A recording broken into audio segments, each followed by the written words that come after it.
रजनी का दिल फिर से भारी हो गया था। थोड़ी देर पहले ही कृष्णा जी की सख्त आवाज उसके कानों में गूंजी थी। रजनी, फिर से जूते क्यों बिखरे हुए हैं? आवाज में ऐसा गुस्सा था कि रजनी सहम गई। वह फौरन दौड़ी और जूतों को उठाकर सावधानी से रैक में रखने लगी। उसे पता था कि अब उसे ताने सुनने पड़ेंगे। कृष्णा जी की आंखों में गुस्सा और लहजे में तिरस्कार था।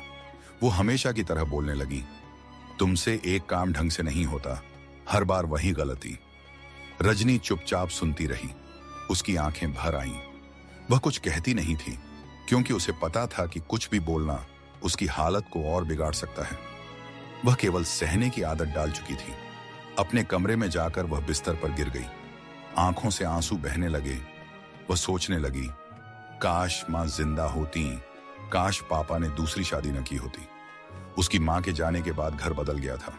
अब इस घर में हर दिन ताने, डांट और उपेक्षा मिलती थी। उसने धीरे से आंखें बंद कर लीं और इन ख्यालों में कब सो गई उसे पता ही नहीं चला।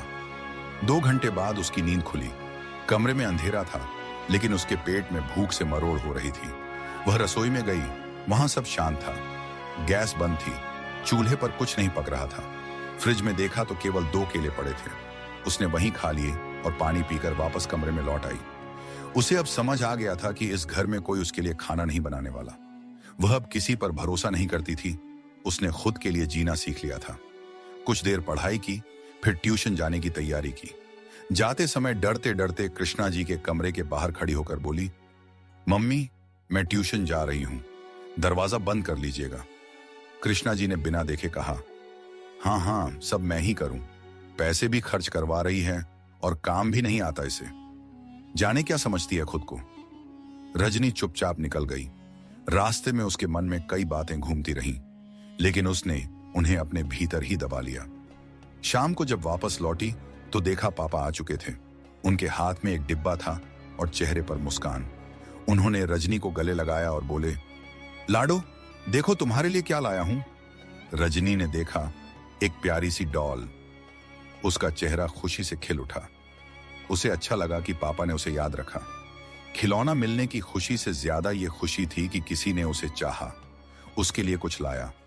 तभी कृष्णा जी वहां आई और तुनकते हुए बोली, अब ये सब लाने की क्या जरूरत थी? पहले ही इतना खर्च है, अब खिलौने?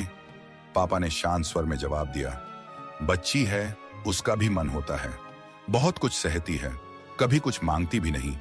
हम जो कर सकते हैं वो तो करें।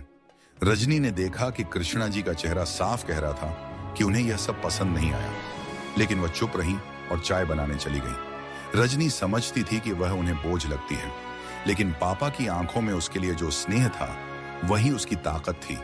एक दिन जब रजनी बर्तन धो रही थी